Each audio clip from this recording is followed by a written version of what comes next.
de Radio-Canada.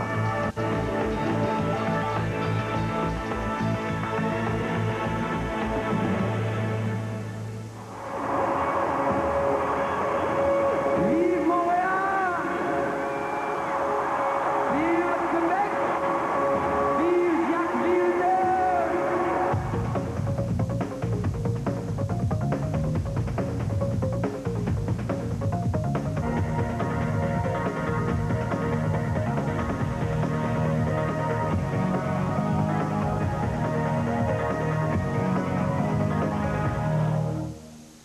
On peut dire que 1997 a vraiment été l'année de Jacques Villeneuve. À sa deuxième saison seulement en Formule 1, par sa force de caractère, sa fougue et sa détermination, il remporte le titre de champion du monde. Il est arrivé en Formule 1 en 1996 avec en poche le titre de champion de Formule Indy, une victoire aux 500 000 d'Indianapolis et un nom célèbre, Villeneuve. Mais rapidement, il a imposé son prénom et décroché le titre dont son père a rêvé jusqu'aux derniers instants de sa vie. Adulé par ses admirateurs et critiqué par l'establishment de la Formule 1, Jacques Villeneuve est un héros moderne, libre de ses opinions, un personnage attachant et en même temps un brin mystérieux. Depuis sa victoire à Jerez, les honneurs ne cessent de pleuvoir sur Villeneuve. Il a reçu récemment le trophée du magazine Autosport et celui du magazine italien Autosprint à titre de meilleur pilote de Formule 1. C'est cet homme, devenu une star internationale un peu malgré lui, que nous tenterons de mieux vous faire connaître dans cette émission que nous avons intitulée « L'année Villeneuve ». Une année qui a commencé par une pole position à Melbourne, en Australie. Jacques Villeneuve a cette année gagné le championnat du monde de Formule 1 en gardant la foi jusqu'au bout. La foi en son talent quand l'erreur l'a fait mal paraître. La foi en ses moyens quand les adversaires l'ont dominé. La foi en sa valeur quand même de lui, ses patrons ont douté. Williams, l'écurie référence, celle par qui Jacques devait triompher, c'était écrit. Le vice-champion du monde allait devenir le champion. La FW19, sa complice de route, allait l'y mener. La victoire devenait le résultat normal d'un travail programmé dès la saison dernière. Mais une écurie s'est dressée sur ce chemin trop droit. Ferrari, aux ambitions sans cesse grandissantes par la présence écrasante du pilote référence en Formule 1, Michael Schumacher. Jamais cette saison, Schumacher et Villeneuve ne se sont retrouvés sur un podium ensemble, pas une fois. Et pourtant, le duel au sommet qu'ils se sont livrés aurait mérité qu'ils s'y retrouvent ensemble, tant ils ont été grands dans leur combat. L'histoire, égoïste de toute manière, retiendra le résultat, le nom de celui qui est devenu champion, Jacques Villeneuve. Mais c'est elle, la manière, qui a donné à cette saison toute sa force.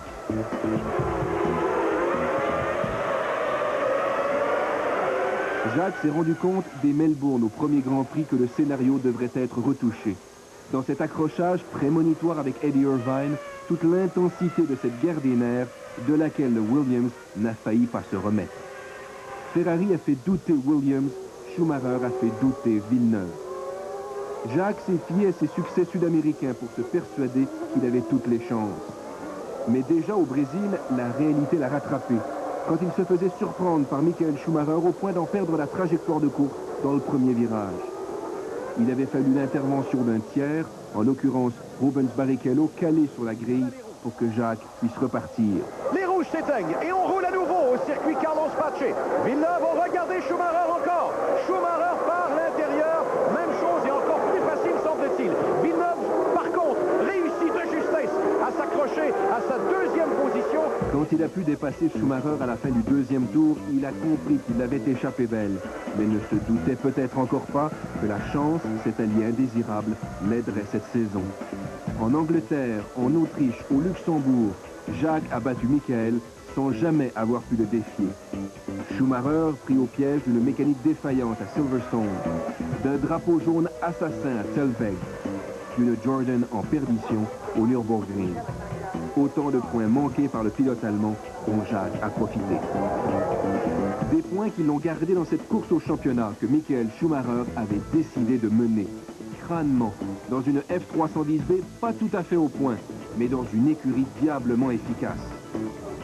Williams n'est pas à l'aise quand une autre écurie ose la narguer.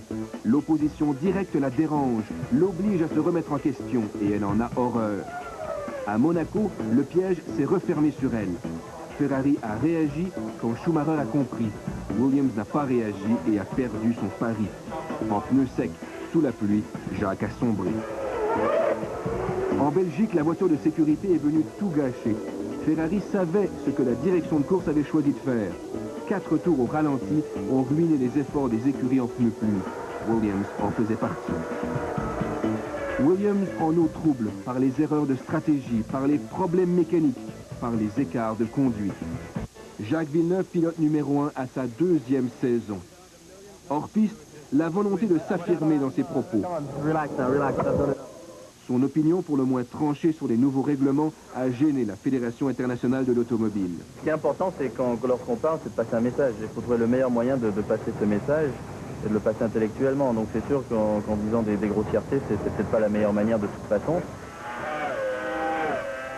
Sur la piste, l'obligation de ne pas fauter.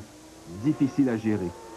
À Montréal, la sortie a été théâtrale, insupportable, mais plus navrante qu'inquiétante.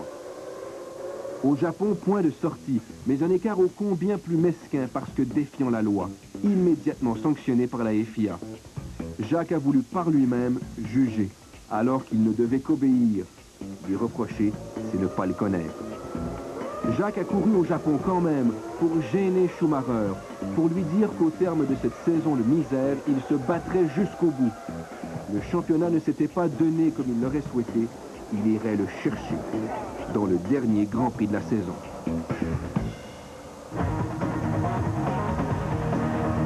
Après la pause, donc, des témoignages sur le champion du monde, Jacques Villeneuve.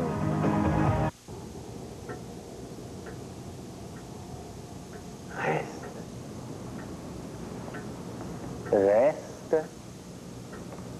Tu restes. Reste. Pour Noël, Fido vous fait un cadeau. Il vous offre l'appareil Nokia à seulement 100 $, ainsi qu'une puce d'une valeur de 50 $, gratuite. Oui, Fido se fait beau pour les fêtes, parce que c'est vous le maître. Voici une nouvelle qui va vous enchanter. C'est l'événement Révolution du Nouvel An chez Honda. Pour une durée limitée, profitez d'un taux de financement de 3,8% sur nos fougueuses berlines et hatchback Civic. Aussi, 3,8% sur la spacieuse Odyssée, la CR-V superbement équipée ou encore la CR-V édition spéciale. L'événement Révolution du Nouvel An chez Honda. Hâtez-vous, la fête est déjà commencée.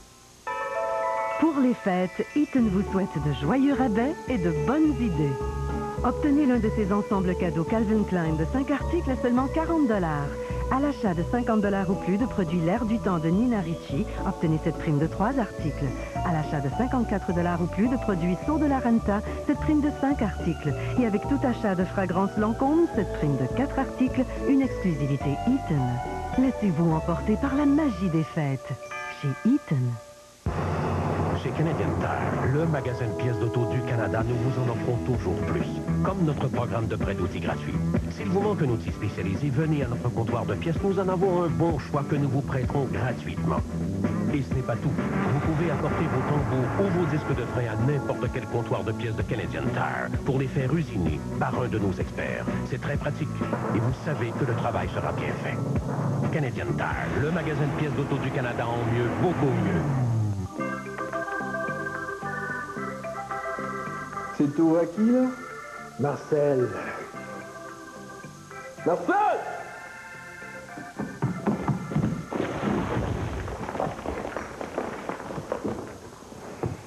Il y en a qui feraient n'importe quoi pour animer leur party des fêtes. Mais cette année, pensez à Molson Mix.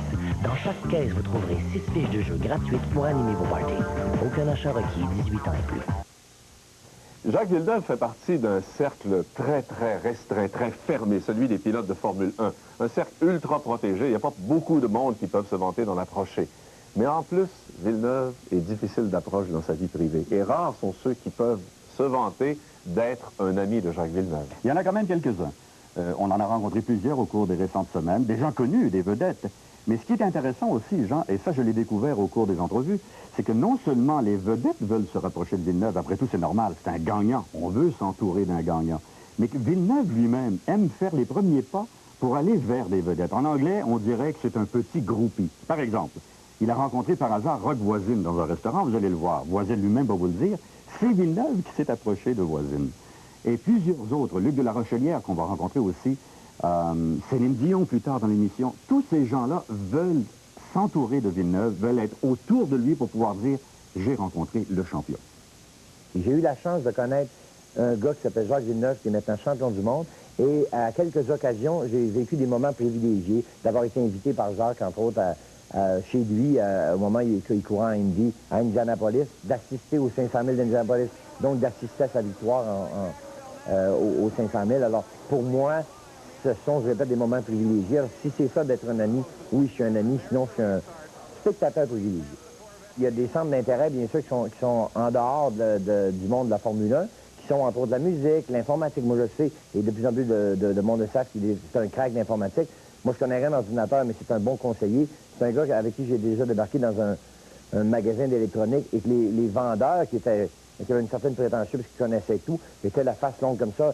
Ben là, monsieur, ça, on ne l'a pas reçu encore, mais on a entendu parler dans un magazine, alors que lui, il savait très bien tout ce qui se passait là-dedans. Alors, il y a des centres d'intérêt, je vous disais, qui sont autres que celui simplement du monde de la Formule 1. Et entre autres, il aime beaucoup le hockey. Alors, c'est pour ça qu'il aime ça connaître des gars comme Danfous, Brisebois, Quintal. Il aime le hockey, on aime la course automobile. On n'a pas été à l'école avec, on n'a pas grandi avec. C'est pas un ami là, que ça ne paye pas toutes les semaines. C'est une connaissance comme ça. Puis on a eu la chance cette année, moi et Vincent, d'aller le voir à Barcelone. Puis l'année passée, Patrice était allé en Hongrie le voir. Et avoir la chance d'aller en Europe comme ça, c'était vraiment exceptionnel. Tout le temps m'a rappelé Greg Pollock avait dit tu devrais venir plus souvent. Il dit je pense que Jacques aime ça quand il y a des amis du Québec qui viennent voir en Europe. Je ne sais pas si ça lui faisait une source de motivation, mais je pense qu'il était prêt. Puis ce Grand Prix-là, ça va être gravé dans ma mémoire à toujours. Il aime être tranquille. Tu vois que quand il a une chance de sortir de ça, il est solitaire, puis il aime avoir son temps. Lui, il est tellement dans le public qu'on pense que c'est... Dans le hockey, les journalistes ici à Montréal, il y en a beaucoup, mais quand tu vois c'est quoi la grosseur de la Formule 1, puis c'est mondial, puis les journalistes qu'il y a là, c'est incroyable. Il y en a 200-300 qu'on a vu en Espagne, puis il n'y a pas un moment de répit.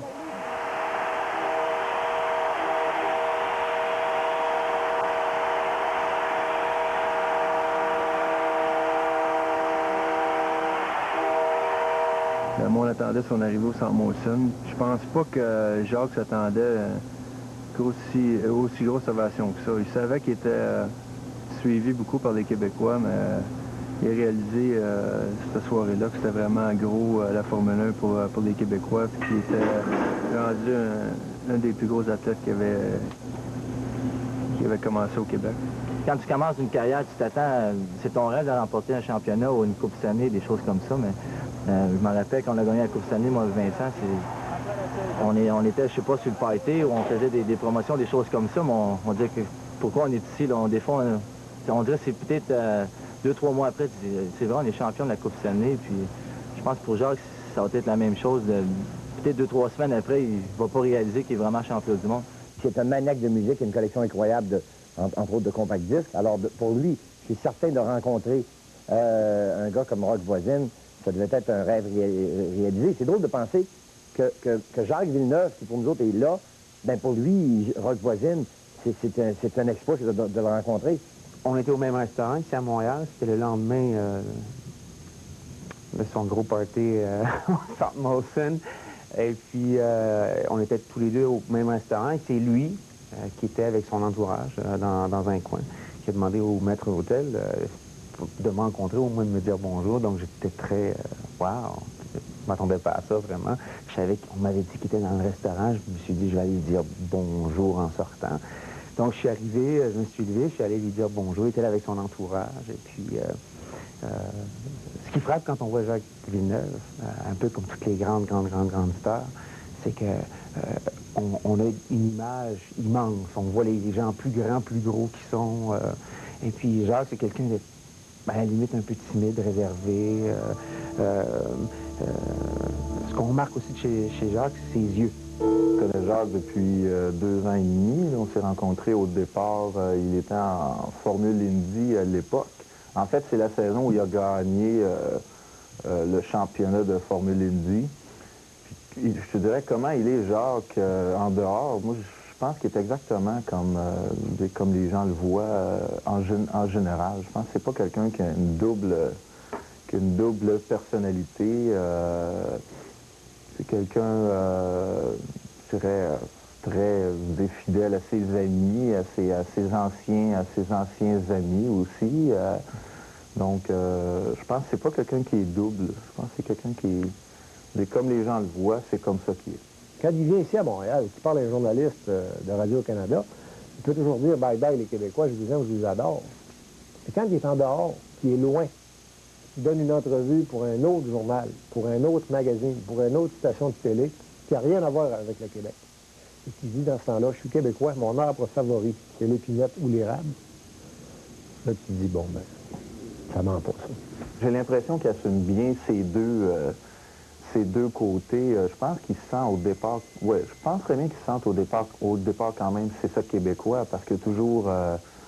je sais que, bon, Jacques est un fan de Beau Dommage. D'abord, je dois vous dire que je suis très surprise. Je ne savais pas du tout qu'on était un des groupes préférés de Jacques.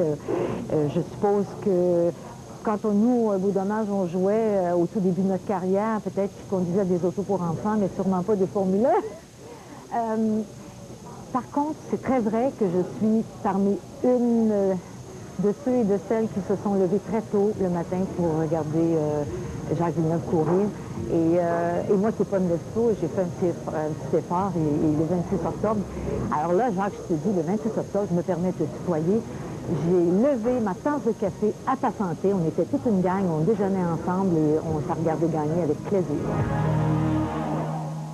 Le dernier Grand Prix de la saison 97, la grande finale à RS, le Grand Prix d'Europe, a vraiment été une course grandiose et fascinante. D'abord, il y a eu cette triple égalité aux qualifications et ensuite la course entre les deux grands rivaux où Villeneuve s'est couvert de gloire et Schumacher de honte. Et vous avez été, Daniel, l'un des privilégiés qui a pu assister à ce week-end. Jean, vous avez raison de dire que c'est un privilège. Ce fut un week-end mémorable à plusieurs points de vue. D'abord à cause de la course, à cause de Villeneuve et Schumacher, comme vous l'avez dit, mais aussi à cause de toutes les intrigues qui étaient autour de ce Grand Prix. On n'a qu'à penser à Eddie Irvine, qui, dès le début des essais libres vendredi, voulait mettre les bâtons dans les roues de Jacques Villeneuve, voulait le déconcentrer totalement. Mais il y a aussi les observateurs avertis de la course de la Formule 1 sur place, qui étaient hyper nerveux. On pense à Bernie Ecclestone, on pense à Max Mosley, le président de la FIA, on pense à tous les anciens pilotes comme Jackie Stewart ou Alain Prost.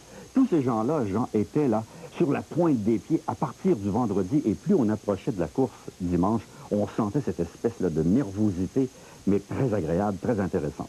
Alors, je vous ai résumé les 3 jours importants de ce week-end, et même le jeudi, lors de la première conférence de presse qui mettait en place les 2 grands protagonistes, Schumacher et Villeneuve. Dès son arrivée en Espagne le jeudi après-midi, on s'est vite rendu compte que Jacques Villeneuve n'avait qu'un objectif en tête, la victoire, et que Michael Schumacher n'avait qu'à bien se tenir. Bonjour Jacques, comment ça va? Bien, merci, oui. Pas trop nerveux? Pas du tout. Même pas pour la conférence de presse? Bon, c'est le plus facile du week-end, ça. Schumacher s'est pointé en retard pour cette fameuse conférence de presse mettant en présence les 2 grands protagonistes de cette dernière épreuve de la saison. Pendant que Villeneuve s'adressait déjà aux journalistes, et ils étaient légion, Schumacher, lui, sous des allures relaxes et débonnaires, ne semblait pas vraiment savoir où donner de la tête. Ta relation avec Michael, comment est-elle?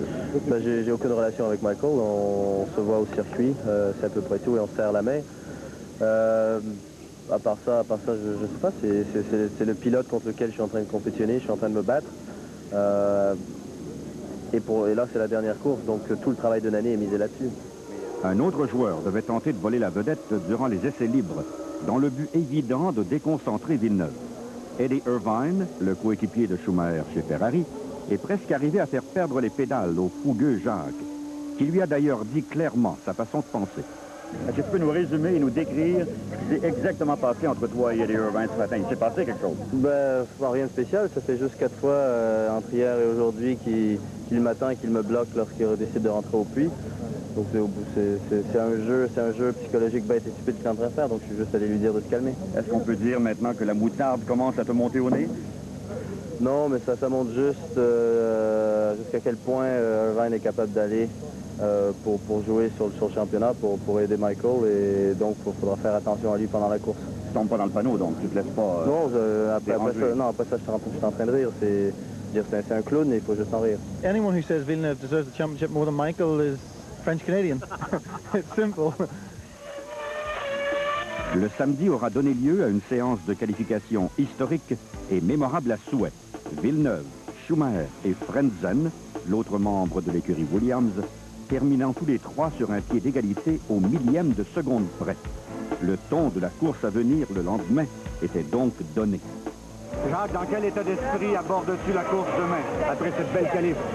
Très bon, là on doit encore discuter avec l'ingénieur pour s'assurer de la mise au point final de la voiture, mais la voiture est très compétitive, surtout avec le plein d'essence et les vieux pneus. Donc si demain il n'y a pas d'embrouille au premier virage avec Michael, le reste de la course devrait bien se passer. Le départ de ce Grand Prix tant attendu aura été propre et palpitant. Les craintes de plusieurs observateurs de voir Schumacher poser un geste indécent au premier virage s'avérant non fondées. Sauf qu'aux 2 tiers de la course, Schumacher n'a pu résister à une manœuvre de dépassement audacieuse de Villeneuve. Et cette fois-là, la vraie nature du pilote allemand s'est manifestée, alors que d'un coup de roue désespéré, il tentait de sortir Villeneuve de la course, en vain cependant. C'est lui, Schumacher, qui y perdait au change à la fois l'épreuve, le championnat et la face. J'étais très surpris. En fait, non, je le savais parce que Michael l'a déjà fait dans le passé. Lorsque j'étais à l'intérieur de lui, je pense qu'il était surpris que j'essaye de le doubler parce que j'étais quand même très loin derrière lui. Mais le dépassement était propre. Et une fois que j'étais à l'intérieur, il m'a vu et il a donné un coup de volant pour me rentrer dedans. Mais il l'a pas assez bien fait parce qu'il a cassé que sa voiture et pas assez la mienne. Il y avait beaucoup de pression, mais en général, lorsqu'il faut se battre, lorsque je suis derrière et qu'il faut faire quelque chose de spécial, c'est là où je donne le meilleur de moi-même et c'est ce qui s'est passé aujourd'hui. C'est un moment fantastique. C'est sûr qu'il y a eu d'autres jours fabuleux, que ce soit les 500 000 d'Indianapolis, le championnat d'Indy. Mais celui-là est quand même probablement le plus spécial. Ça a été le championnat le plus difficile dans lequel j'ai participé. Tout au long de la saison, il y a eu beaucoup de pression, il y a eu beaucoup de problèmes. Même si on avait une voiture très compétitive, il y a eu des moments très bas. Mais on s'est tous serré les coudes, on n'a jamais baissé les bras et on a réussi à revenir de l'avant. Regarde par ici, cette caméra est celle du Québec. Qui te regarde, félicite d'abord. Comment te sens-tu? Très très bien, mais je me sentirai mieux quand je serai avec toute l'équipe et qu'on va faire un petit peu la fête. Jacques, tu as dit hier, quand je t'ai demandé de passer un message aux Québécois, ils se sont levés tôt tout au long de l'année. Ils ont eu raison finalement de se lever tôt. Oui, oui. C'est sûr que ça aurait été très frustrant de ne pas le gagner. Il y avait quand même de bonnes chances qu'on ne le gagne pas aujourd'hui, surtout avec la passe d'armes contre Michael où il a essayé de me sortir. Mais heureusement, ça s'est bien déroulé. Et aujourd'hui, c'est le résultat de beaucoup de travail, du travail qu'on a fait tout au long de la saison. Puis finalement, c'est accompli et c'est fabuleux. Il y en a qui m'ont demandé de te passer le message, je te le dis. Il y en a qui te trouvent beau en blond. Tu restes longtemps en blond? Pour l'instant, oui. Puis tous les mécaniciens à la fin étaient en blond aussi, donc c'est bien. 1000 fois bravo. Bravissimo. Merci. Recrue de l'année en 94 en série kart, champion de la série kart, champion des 500 000 d'Indianapolis en 95, vice-champion en 96, puis recrue, puis champion de la série mondiale Formule 1 en 97. Je pense que c'est éblouissant. Il va être à peu près le seul au monde entier à avoir un curriculum vitae comme ça. Puis je pense qu'il le méritait. C'est un gars qui est calme, qui est vraiment intelligent dans ses courses. Il a une façon de gérer ses courses qui est possiblement le 1% de tous les pilotes dans le sport automobile. Il est vraiment patient, puis en plus, il a le talent, fait qu'il le méritait. Je crois que la Formule 1 est un sport qui a une visibilité extraordinaire à travers le monde, mais il reste que les coureurs sont seuls en piste. Et malgré tout l'entourage de M. Villeneuve, il est seul à faire les exploits qu'il fait sur piste. Et ça demande, je crois que ça va chercher, ça va tous nous chercher en quelque part. Et ça mérite toute notre admiration. C'est un gars qui prendra toujours les bonnes décisions. Même lorsqu'on pense qu'il prend une décision qui est un petit peu bizarre. Prenons par exemple le fait de se teindre les cheveux. Tout le monde a trouvé ça bizarre sur le coup. Aujourd'hui, tout le monde se teint les cheveux. Donc, c'est assez rigolo de voir ça. Donc, non, c'est un gars qui est vraiment simple. Il est resté lui-même. Il n'a pas oublié ses amis d'époque. Et ça, pour moi, c'est un point qui... C'est un signe d'un grand champion. Je crois que c'est un des grands pilotes du monde. Tout le monde a l'impression que, parce que de temps en temps, il critique un peu les règlements, les choses comme ça, qu'on est contre lui. C'est pas du tout le cas. Il est, à mon avis, c'est tout ce qui devrait être comme pilote de course.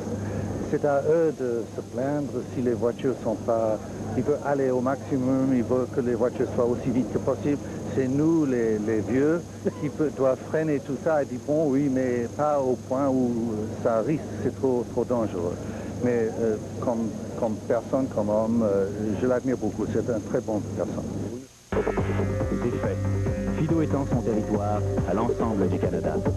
Grâce à son option bimode, vous pouvez communiquer où que vous soyez, à la ville comme à la campagne. Mais Fido ne s'arrête pas là. À New York, Londres ou Hong Kong, un seul numéro griffé Fido. Pour savoir jusqu'où vous irez avec Fido, c'est simple, appelez-nous. Tu viens, Fido?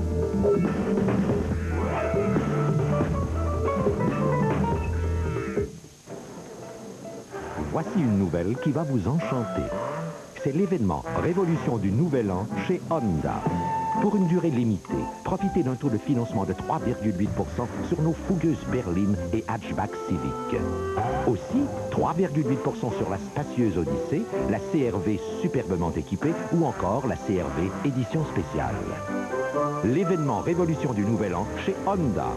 Hâtez-vous, la fête est déjà commencée. Chez Altamira, quand un de nos fonds n'est pas performant, nous avons à répondre à des questions exigeantes. Les vôtres. Un REER? Oui, mais comment je pourrais commencer? Vous n'avez pas besoin de beaucoup d'argent. Étonnant, hein? La bourse monte ou descend? En tout temps, vous pouvez nous appeler. Nous vous donnerons des informations qui viennent directement de nos gestionnaires de fonds. Votre compagnie d'investissement peut-elle en dire autant? Altamira, nous vous aidons à prendre le contrôle. Soyons honnêtes. Pour vous, en ce moment, le plus important, ce n'est pas la durabilité et l'endurance des batteries Motomaster. Le plus important, ce ne sont pas non plus les solides garanties des batteries Motomaster. Non, en ce moment, pour vous, le plus important, c'est ça. Motomaster, la marque de batterie la plus vendue au Canada, à partir de 59,99. En vente exclusivement chez Canadian Tire.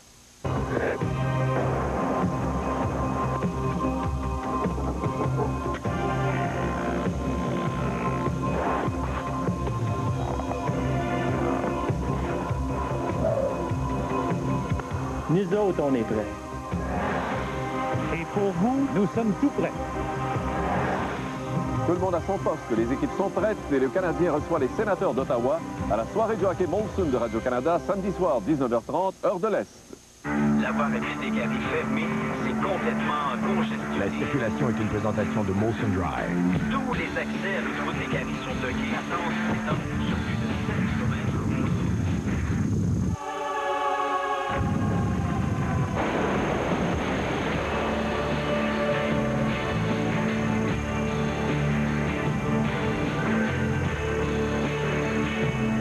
Molson Drive, un monde sans arrière-goût.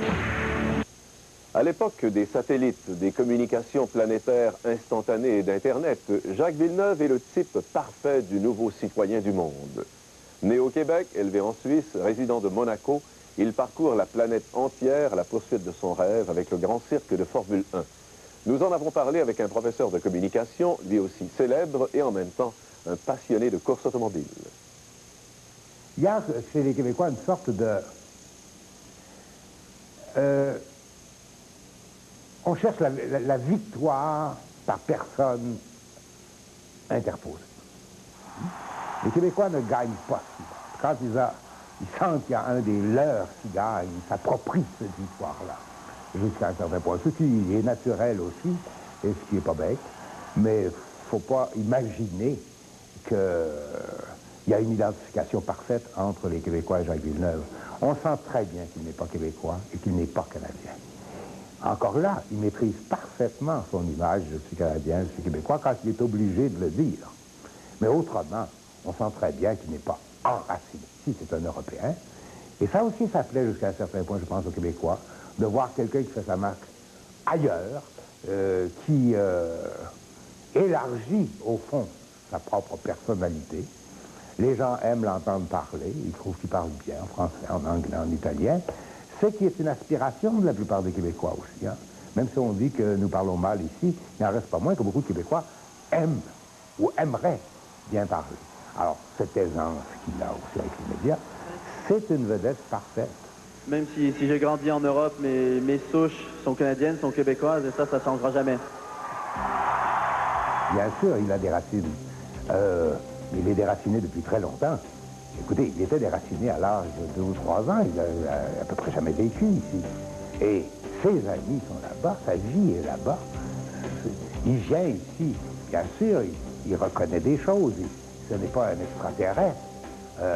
Sa mère était très québécoise, il est resté. Alors, c'est pas un extraterrestre. Il n'en reste pas moins que c'est quelqu'un qui n'habite plus le Canada ou le Québec depuis très longtemps. En fait, il ne les a jamais habités et qui est devenu un Européen. On voit plein de gens publics, hommes ou femmes, qui ont des relations avec les médias et qui, même s'ils ont de forts tempéraments, même s'ils ont des principes très, très solides, n'arrivent pas à maîtriser les médias comme il le fait. Il sait exactement où mettre la barrière. Il sait exactement quand dire oui ou non. C'est lui qui décide. C'est absolument étonnant. C'est un garçon de 26 ans, hein, c'est pas un homme de 50 ans, et qui n'a pas beaucoup d'expérience des médias, finalement. Mais j'ai l'impression que ce n'est pas l'expérience des médias qui lui donne cette force. C'est sa propre force de caractère. Ce sont ses propres principes qu'il applique face aux médias comme il applique dans la vie. Hein? Et c'est ça qui lui donne la force. Comme il a des principes extrêmement solides, il est facile, face aux médias, de simplement répéter, voilà, c'est mon principe, c'est mon principe, c'est mon principe. Mais c'est aussi un homme de plaisir. Hein? On oublie trop facilement de parler de cet homme de plaisir. Il a du plaisir à conduire. Hein? Il a du plaisir en dehors de sa voiture. Il l'a dit très souvent, il n'y a pas que la Formule 1, puis ça ne fait pas mon affaire, je fais autre chose. Et il a toujours l'air un peu sévère, hein? Mais ça reste un homme de plaisir. Et ça, je pense que les gens, presque inconsciemment, le sentent aussi. Pour un publicitaire, Jacques Villeneuve, c'est un véritable rêve. Considéré comme un héros des temps modernes, son image touche tous les publics, autant les hommes que les femmes, les jeunes que les vieux. Et si un jour on le voit endosser un ou des produits, on peut être certain cependant que ce sera en accord avec sa philosophie de vie, en accord avec ses idées personnelles. Le publiciste rêve à Villeneuve, mais j'ai le sentiment aussi que l'homme rêve à Villeneuve pour ce qu'il représente de nouveaux modèles. Et je crois que Villeneuve a raison actuellement d'être dans cet état-là. Il y a beaucoup de gens qui font de la publicité, il y a beaucoup de stars, on en a énormément de porte-parole. Donc oui, Villeneuve, oui, on pourrait bien avoir Villeneuve de plus, ce serait bien. Mais je crois qu'il faut respecter, et le publicitaire que je suis respecte l'homme qu'il est et la démarche de l'homme qu'il est. Peut-être qu'il existe actuellement sur la planète un produit, une cause qui correspondra parfaitement à ce que Jacques Villeneuve incarne, mais c'est lui qui va décider, je le répète, de supporter cette cause ou ce produit. Enfin, disons que c'est un porte-parole qui est un petit peu le héros de la famille, aussi bien du plus jeune au plus âgé, en passant par les femmes, les hommes, etc. Alors, on peut dire que c'est un héros universel. Il faut qu'il veuille, premièrement, parce que sa première job, c'est, comme il dit lui-même, de conduire des autos un peu plus vite que les autres. S'il a le goût de le faire, il faut premièrement qu'il y ait un intérêt de sa part, qu'il voit une association avec un produit ou un service d'un bon œil, que ça ne nuira pas à son image. Au contraire, que ça va lui donner une visibilité plus grande, s'il y en a besoin. Mais au bout de tout ça, c'est une question de sous. Il ne le fera pas par simple plaisir non plus, sinon il va prendre une cause humanitaire, il va faire don de sa présence. il ne fera pas quelque chose uniquement pour l'argent. C'est loin d'être le seul facteur. Je pense que il va rechercher un équilibre, une qualité professionnelle et, comme il se doit, des revenus correspondants. Mais c'est certainement pas le premier facteur qui va l'emporter. Sa valeur a beaucoup augmenté, évidemment. Un championnat du monde, ça se traduit par une augmentation sensible de la valeur marchande d'un pilote. Est-ce qu'elle est au rendu au maximum? Je crois que non. Je crois que Jacques pourrait certainement gagner le championnat du monde à plusieurs reprises, pourrait même récidiver dès l'année prochaine, et ce qui ferait augmenter encore plus sa valeur. Et d'autant plus que maintenant, Jacques est perçu comme pouvant rivaliser avec Schumacher. Il y a assez ironiquement, un pilote vaut plus cher lorsqu'il y a un autre très bon pilote avec lui que lorsqu'il est seul. C'est une anti-star. Et ça, je trouve que c'est extraordinaire de pouvoir garder une tête très froide, une tête très intelligente, mais très froide, par rapport à tout ce qui l'entoure. Et il est véritablement le contraire de ce qu'on a connu, de ce qu'on connaît des stars actuelles. Donc pour l'instant, il se comporte comme un jeune homme qui a une profession, qui est champion du monde en Formule 1 et qui a des hobbies dans la vie qui sont, bon, on le sait maintenant, ses ordinateurs, quelques amis privilégiés, etc. Rien de plus. Pour lui, c'est tout à fait normal. Ce de l'acquis, il continue. Peut-être qu'un jour il changera, mais je ne pense pas que ce soit pour tout de suite. Ça va être difficile de cultiver la relation entre Jacques Villeneuve et le public québécois, pour une chose.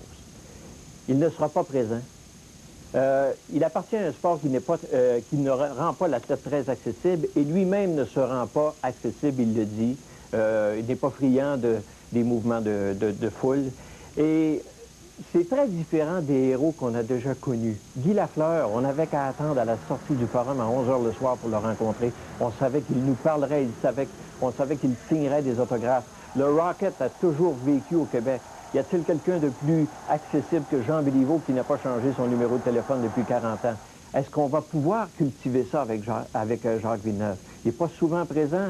Il ne viendra pas souvent non plus. Il va nous faire des clins d'œil de l'Europe pour dire qu'il aime bien le Québec. Mais entre venir ici et donner des poignées de main et avoir un contact chaleureux avec le public, bien, je ne suis pas certain qu'avec l'absence de Villeneuve, qu'on soit capable d'entretenir très longtemps ce mouvement d'amitié qu'on a pour lui.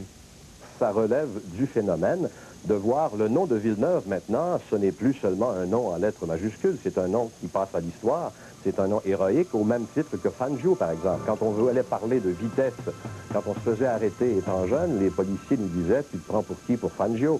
Après, il y a eu peut-être Sterling Moss, il y a eu peut-être Jackie Stewart, il y a eu peut-être Senna, certainement Senna. Mais même Schumacher ne s'est pas rendu jusque-là à être un nom utilisé pour synonyme de quelqu'un qui roule vite et bien. La jeunesse québécoise qui vise l'excellence, et il y en a beaucoup, beaucoup plus qu'on pense, les universités en sont pleines, ils le voient sur la première marche du podium, puis ils savent que c'est possible. L'autre partie de la jeunesse qui sait que pour une raison ou pour une autre ne pourra jamais atteindre l'excellence, elle se dit, il nous représente sur la première marche du podium. Je vais vous faire une confession. Je n'étais pas le seul comme ça. Mais je pense que tous ceux qui doutaient du talent de Jacques, c'est qu'ils étaient un petit peu en rogne, finalement, contre l'attitude qu'il avait vis-à-vis son père. Il y a beaucoup de gens de mon époque, et d'une autre époque, même beaucoup de plus jeunes, qui n'acceptaient pas très bien que Jacques ne veuille pas reconnaître l'influence de son paternel. Parce que c'est quand même Villeneuve, le nom qui a ouvert les portes en premier lieu. Alors je pense que ça nous a fait réagir de cette façon, de vouloir un petit peu amoindrir ses capacités, son talent, mais il a bien fallu se rendre à l'évidence un peu plus tard. Je pense que c'est surtout ça, et que si on était sceptique, c'était pour ça. C'était pas basé sur autre chose.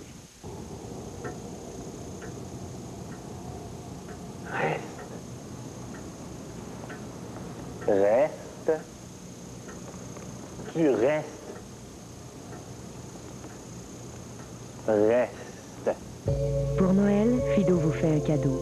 Il vous offre l'appareil Nokia à seulement 100 $, ainsi qu'une puce d'une valeur de 50 $, gratuite. Oui, Fido se fait beau pour les fêtes, parce que c'est vous le maître. Quelque chose de puissant m'attire vers toi. Comme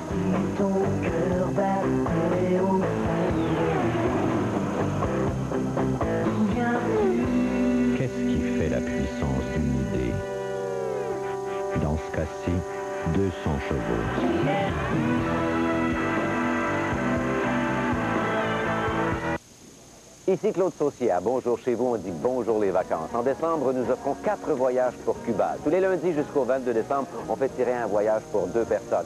Identifiez les objets que nous mettons dans la valise ici tous les jours de la semaine à l'émission Bonjour chez vous. Et le vendredi jusqu'au dimanche, vous téléphonez pour nous donner la liste des 5 objets. Et vous téléphonez à 1-900-870-BONJOUR. 1-900-870-BONJOUR et bonne chance.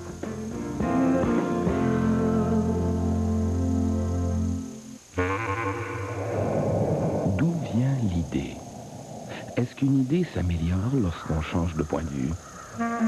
Est-ce qu'une idée devient meilleure quand on la partage à plusieurs? Une fois sur papier, l'idée devient-elle tout à coup plus réelle? L'idée a-t-elle une existence en soi? Qu'advient-il de l'idée si le penseur la garde pour lui-même? Image Anywhere de Canon, un tournant décisif pour le travail numérique. C'est tout à qui, là? Marcel. Marcel!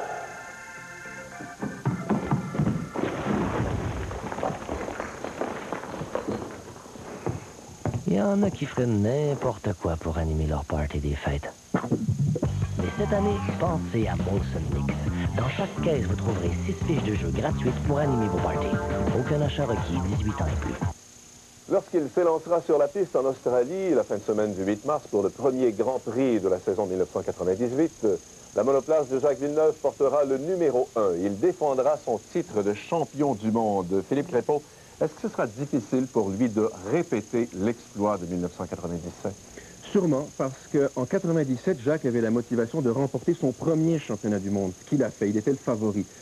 Alors qu'en 1998, il devra le défendre. Et c'est pas du tout évident, surtout quand on connaît la personnalité de Jacques. Il devra certainement se battre. Surtout que Ferrari sera encore l'équipe qui devrait donner le plus de problèmes à Williams, parce que 98, théoriquement, c'est la dernière année du plan quinquennal établi par Jean Todt, le directeur sportif de Ferrari. Et Ferrari veut absolument gagner le championnat du monde en 1998. Si elle ne le fait pas, ce sera une grande déception. Et les nouveaux règlements? Alors, les nouveaux règlements, c'est le point d'interrogation. On sait que la FIA a toujours voulu mettre le point sur la sécurité, c'est important. Et quand Ayrton Senna est mort en 94, là, on a établi tout un train de mesures en sécurité passive, les circuits, et en sécurité active, les voitures. Et en 1998, ça va être extrêmement spectaculaire. D'ailleurs, à l'œil nu, on le voit la différence sur les voitures. Alors justement, pour comprendre ces règlements et pour savoir ce qui va se passer, ce qui va changer, je vous ai préparé ce reportage. Sous le règne de Max Mosley, le président de la Fédération internationale de l'automobile, la Formule 1 a subi de profonds changements. En 1993, l'élimination de la suspension active et de l'antipatinage. En 1995, la réduction des moteurs 3,5 litres à 3 litres et la diminution des appuis aérodynamiques. Pour 1998, la FIA a pris 3 mesures. La standardisation des freins, avec pour seul alliage l'aluminium et la diminution de la taille des disques à 28 mm. La réduction de la largeur de la voiture de 20 cm, 10 cm par demi-train. Notez la position plus compacte des pneumatiques avec le rétrécissement des suspensions. Une modification bien visible sur cette image avec la McLaren 1997 durant les essais du Grand Prix d'Espagne et la Prost 98 au début du mois dans le même virage à Barcelone. Les ingénieurs ont dû dessiner de nouvelles coques car la cellule de survie du pilote est, elle, élargie, qui va donner, comme on le voit ici sur cette coupe, plus de place pour les jambes du pilote. Et également le retour imposé et controversé des pneus rainurés pour piste sèche. 3 rainures longitudinales à l'avant et 4 à l'arrière. Ces pneus ont moins de surface de contact au sol et la perte d'adhérence sera d'environ 20%, soutient-on chez Prost Grand Prix. Il y a danger. L'accident d'Olivier Panis en juin à Montréal l'a mise en lumière. Le fait que le pneu devient plus étroit dû aux rainures fait en sorte qu'en ligne droite, les Formule 1 vont aller chercher une vitesse beaucoup plus rapidement. Donc, dans cette portion-là, comparativement à des pneus slick, si on avait eu des pneus rainurés, la voiture aurait tout simplement gagné peut-être un 10 km/h de plus et aurait négocié ce virage-là de la même façon. Donc, dans le cas d'un dérapage ou d'un pépin, la voiture, ayant des pneus plus étroits, aurait eu moins de ralentissement parce que moins de contact avec le sol. Les écuries à grand budget seront au départ avantagées. Elles peuvent investir énormément dans la première phase de développement, l'étape vitale pour que la voiture n'ait pas de défaut de conception. Comptez sur les ingénieurs pour interpréter les règlements afin de maximiser les performances. Aux premiers essais d'hiver qui ont eu lieu au début du mois en Espagne, les écuries avaient des voitures hybrides, châssis 1997 modifiés, avec des pneus rainurés. Simple familiarisation. Jacques Villeneuve a tourné en 1 minute 24, c'est-à-dire à 8 secondes du temps de sa pole position du Grand Prix d'Espagne le 24 mai dernier. Là où le changement est le plus évident, c'est dans les courbes. Les Formule 1 sont moins stables en sortie de virage. En ligne droite, les voitures sont plus rapides, car une voiture plus étroite améliore la pénétration dans l'air et donc la vitesse. La FIA pense que pour pallier le manque d'adhérence, les pilotes devront utiliser plus d'appui aérodynamique, ce qui réduirait automatiquement la vitesse. Les entreprises de pneumatiques, Goodyear et Bridgestone, ont un défi à relever. Elles devront trouver le meilleur compromis pour conserver le maximum d'adhérence tout en minimisant les risques de décrochage, en tenant compte de nouveaux paramètres. L'usure des pneus, par exemple. Comment s'assurer que la profondeur réglementée des rainures restera la même après 300 km de course? La FIA devra être vigilante. Les pilotes devront, il est certain, s'adapter à ce nouveau style de pilotage, plus sensible, moins contrôlé.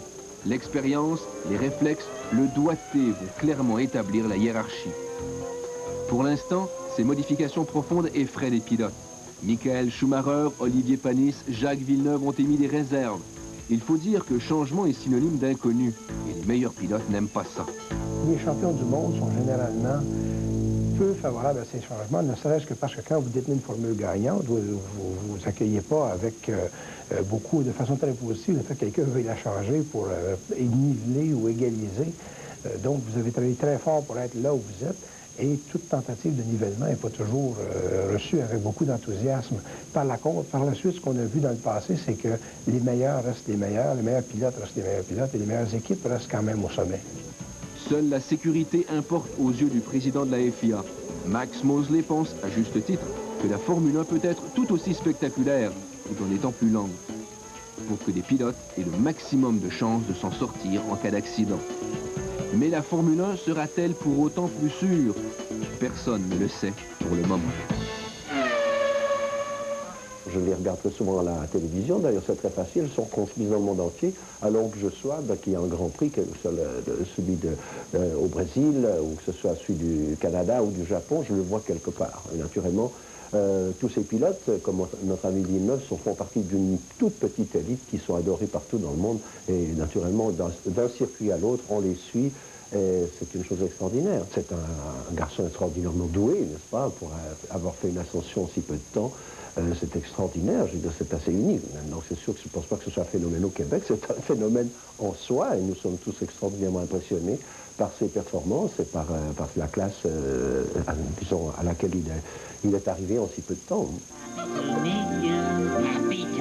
Après la pause du plateau de Sesame Street à New York, Céline Dion nous parle de Jacques Villeneuve.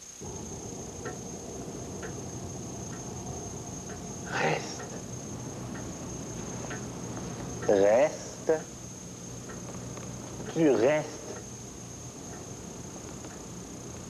Reste. Pour Noël, Fido vous fait un cadeau. Il vous offre l'appareil Nokia à seulement 100 $, ainsi qu'une puce d'une valeur de 50 $, gratuite. Oui, Fido se fait beau pour les fêtes, parce que c'est vous le maître.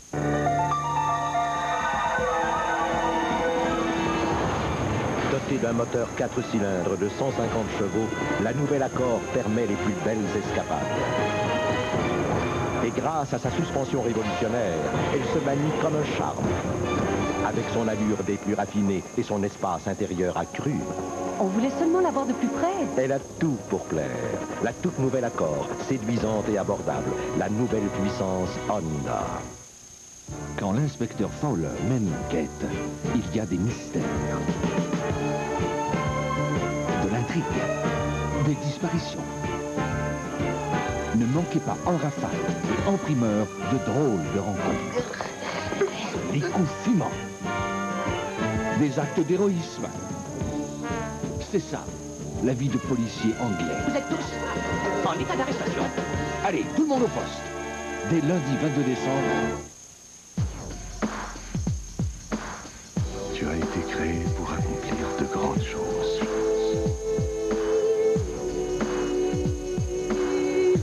Sur le parcours de ta vie, la médiocrité n'existe pas.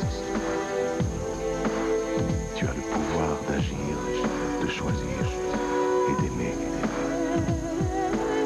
Jamais il n'y a eu un être semblable à toi. Unique. Tu es unique. Même si parfois la solitude t'a envahi, même si tu as pleuré, tu as rejeté l'échec et le courage ne t'a pas abandonné. Aujourd'hui, ta destinée t'appartient comme au premier jour. Sache que tu es le meilleur. Le monde te regarde et attend pour t'applaudir.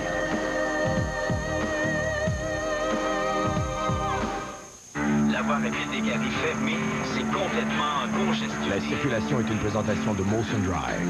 Tous les accès à l'autoroute des Garies sont bloqués. Attends, sur plus de 7 km.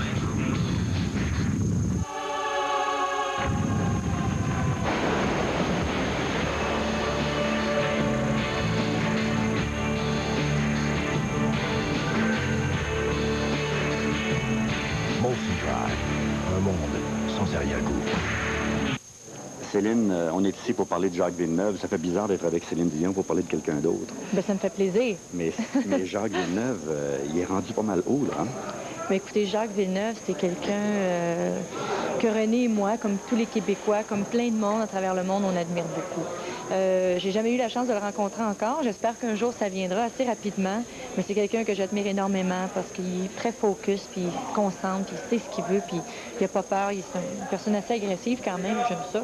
Mais j'ai vu, évidemment, je suis quand même un peu sa carrière. Bon, j'ai vu le Grand Prix d'Autriche, évidemment. Et puis j'ai vu dernièrement le Grand Prix d'Espagne. Je pense qu'on est tellement fiers de lui. Ça a été une course vraiment excitante, très énervante surtout, mais on est bien fiers de lui. Puis j'espère, dans le prochain futur, d'avoir la chance de le rencontrer. Je pense que René serait très fier aussi. Céline, la plupart des Québécois nous disent qu'il y en a deux top maintenant à travers le monde. Il y a Céline Dion et Jacques Villeneuve. Si vous rencontriez Jacques et que vous aviez à lui dire comment vivre ça, d'être une vedette sur le plan international? Ben, je pense pas que j'ai des conseils à lui donner. Je pense que Jacques sait très bien où il s'en va. Je pense que tout le monde vit des choses à leur façon. Je pense qu'il est en contrôle complètement, pas uniquement de sa voiture, mais de ses émotions. Sa tête est là.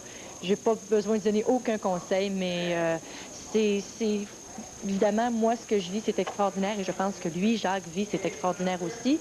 Et quand on est né pour faire ce qu'on fait, je pense qu'on n'a pas besoin d'avoir peur. Personnage fascinant, secret, défendant jalousement sa vie privée, passionné de course automobile, mais aussi d'informatique, de musique et de plein air, Jacques Villeneuve est un homme immensément sympathique et qui est resté naturel, proche des gens, malgré son statut de vedette internationale. Et c'est pour cela qu'il exerce cette espèce de fascination sur les gens. Homme libre, il n'hésite jamais à dire ce qu'il pense ou à taire ce qu'il n'a pas envie de dire. Ce que l'on souhaite tous, dans le fond, c'est que Jacques Villeneuve demeure ce qu'il a été au cours de cette année 1997, un champion. Bon, c'est quelqu'un d'extraordinaire, mais c'est aussi à la fois quelqu'un d'ordinaire, quelqu'un qui a ses passions, qui sont pas nécessairement que dans ce qu'il fait comme métier.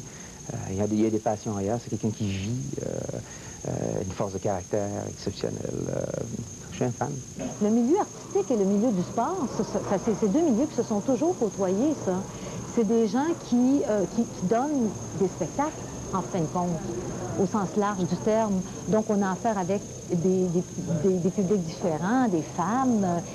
C'est deux milieux qui se ressemblent beaucoup. C'est un gars qui m'impressionne beaucoup parce qu'il est vraiment dans sa bulle, il est vraiment dans son monde.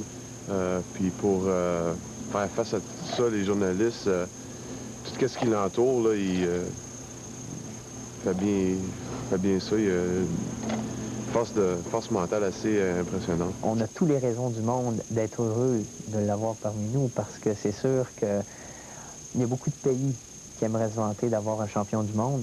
Et aujourd'hui, on en a un. Nous autres, on est fiers de lui en tabarouette, en tout cas. Si moi j'aime les voitures et il aime la musique, alors il faut qu'on se rencontre. je pense pas que lui ait changé. Sûrement, le regard des autres autour de lui a changé, mais je pense que c'est un gars qui fait son métier, qui aime faire ce qu'il fait. Il doit être très heureux de gagner sa vie et de bien gagner sa vie dans un domaine qu'il aime, mais une fois que la job est finie, ben, c'est ça, il redevient ce qu'il est toujours. Bien, Jacques, j'ai hâte de te rencontrer. C'est super beau. Je suis très fière de toi, comme tous les Québécois, comme tout le monde. On te suit, René et moi, à travers les courses magnifiques que tu fais. On est avec toi all the way. Lâche pas. Puis j'espère de te rencontrer pour pouvoir te serrer la main. Et puis, fais bien attention à toi. Sois prudent. Serrer la main avec un petit bec? Ben, c'est sûr.